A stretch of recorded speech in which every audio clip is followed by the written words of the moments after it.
last week, some cops billy clubbed them, so the firefighters came back with fire engines and blasted them with the water cannons. Now, what are the cops going to do? Shoot them? You idiot. Police are going to lose your pension too, you morons. Oh, but it has to happen because government's too big. I don't even like big government because always whatever you invest in the pension gets stolen, like Social Security, any of it. The bankers aren't going to let you have that. Those of you that have been on Social Security think it's such a great deal. If you put it in a guaranteed investment of 3.5% a year, you would have gotten more than double on average what you get out of Social Security. But you think you're getting a good deal. So the point is, though, that now the money's been stolen. And now that you put it in there, the point is you shouldn't lose your entire way of life and the economy all to bail out the bankers. You know, now they're calling people's pensions that they've paid into entitlements and welfare. That's a new thing I'm hearing. And, of course, I've got to pay more taxes. I got to pay my fair share, always more, as if I haven't paid enough. There's never enough for the bankers. They want to destroy the economy. They know overtaxation destroys economies. They know what they're doing. But here it is, LAPD watching everyone in a war room against the population.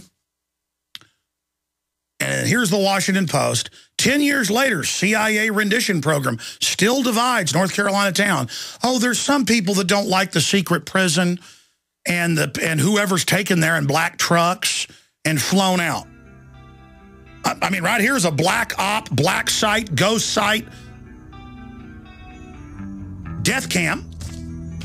Of course, they fly mainly to Romania out of there, it's come out, where there's an underground base at a horse track, and that's where they torture everybody. And then the article says there's these bad Americans that go out and protest it.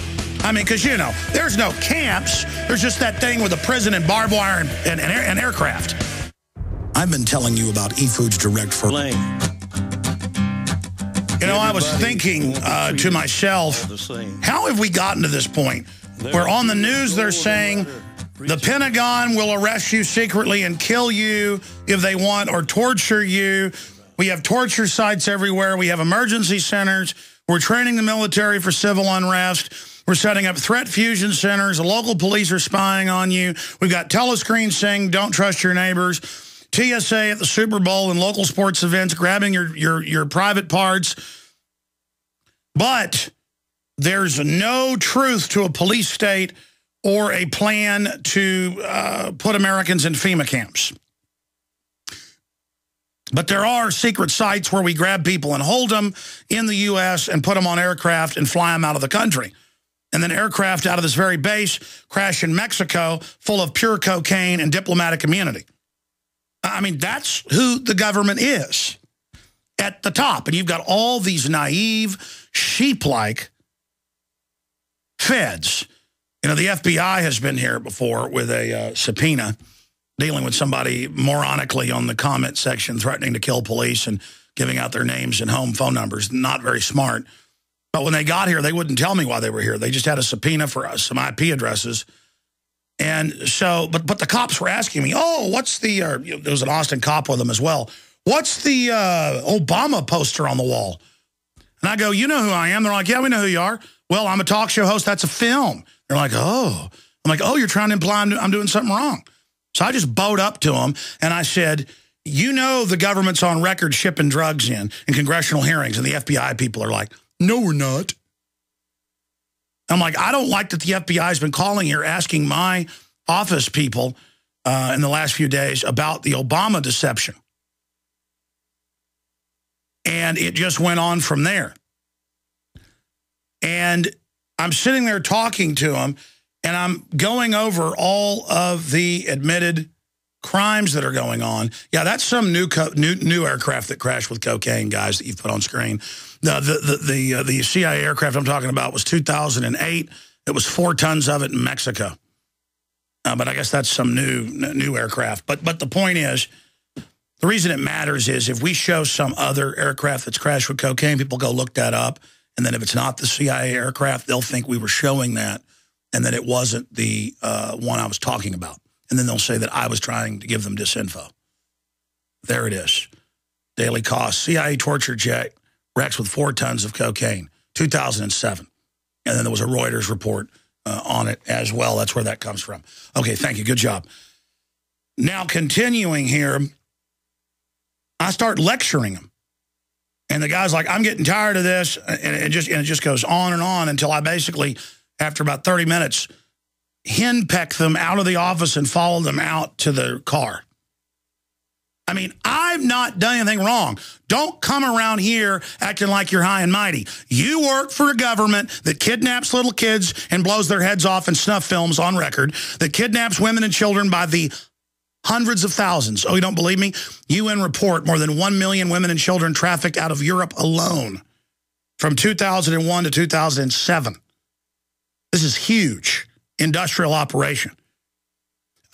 You work for a government that brings in almost all the narcotics and orders the troops to grow the opium. So don't come around here high and mighty. Just because you're a Nazi soldier for Hitler in 1938 and you haven't done anything wrong and you just wear your uniform and go around, you know, inspecting people or whatever, and you're like, I don't want to hear about Hitler being bad. Doesn't matter. You still work for Hitler. You still work for Stalin, for Mao, for Julius Caesar, for Pol Pot.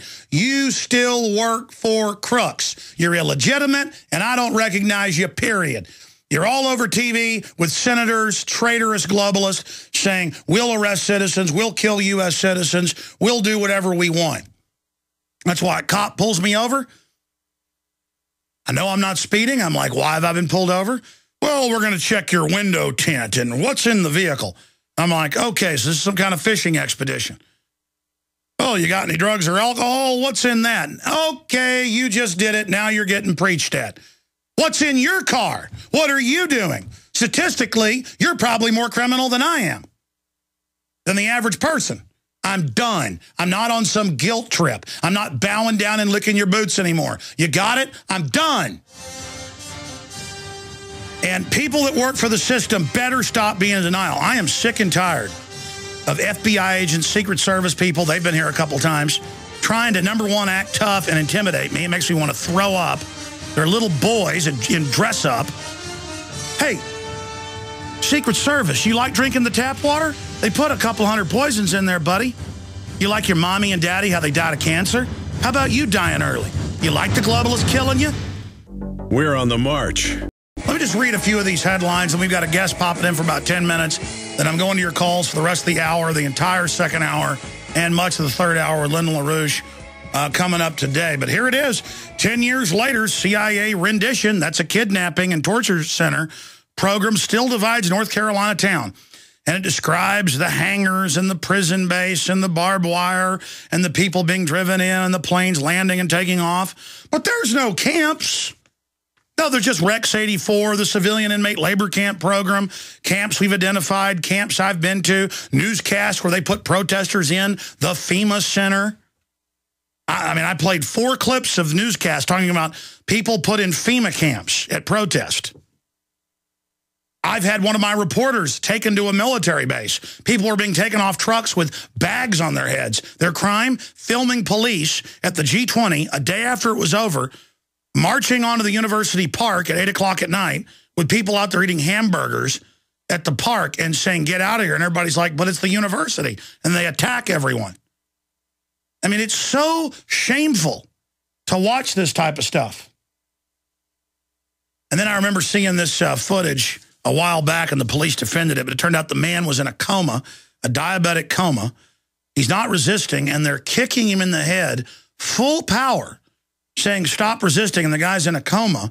That happens all the time to retarded children, autistic people. And then they went ahead and charged him with assaulting them, but then their own dash cams came out, and so now the cities had to pay hundreds of thousands of dollars. Who was in diabetic shock. But good for Nevada actually paying. In fact, later I'll show you some of that footage for a radio listener. Just go online. But in a lot of cases, I've seen cases now in New York and Illinois on the news where cops will be at a bar and just beat up the bartender or beat up somebody else, sometimes in uniform, or cold cock a woman for no reason, and then they go, we're no-billing it. You're just allowed to. Well, look, when there's no justice in the courts, there's going to start being justice on the street. And it's just incredible. Oh, all the different videos of them cold-cocking women and beating people up in bars and being allowed to? I mean, all this is thugs who were cowards and who were out of control and who were tough guys. You know, if you want to beat somebody up, go join Golden Gloves, or go, if you're young, or go join a boxing club, or go join a jiu-jitsu club or a Krav Maga club. I mean, believe me, there's a lot of people in there who want to fight with you. Oh, but it's not some motorist you get to beat up and taser for no reason, or some old woman. It's actually guys that like to fight men. Yeah. And don't play the audio, though, because it's just so much profanity. Yeah, the guy is in a diabetic shock. And again, there's earlier video, too, of when he's in the car and they're kicking him through the window. The cop is like karate kicking him through the window in the head. I mean, what is the point of that? Well, they want to beat somebody up. Oh, 6 guys on a guy in a coma? And going into diabetic shock, who went into a coma? I mean, I've seen this footage of like autistic kids. You've all seen on the news where the person's obviously autistic, obviously has brain damage, obviously has a problem. And the cops walk up and say, give me your ID. And the person's like, ooh. And they're like, I told you, give it to me. I mean, anybody can look and see this person's just got out of the state hospital. Anybody can look and tell this person's had a lobotomy. Anybody can look and see this person's been run over by a truck. I mean, you see it all the time. Brain damaged people, old people. There's been a couple cases in Austin where they shoot mentally retarded people in East Austin. I mean, you got some, 300-pound guy with Down syndrome screaming, I want to go to my mommy, so you shoot them?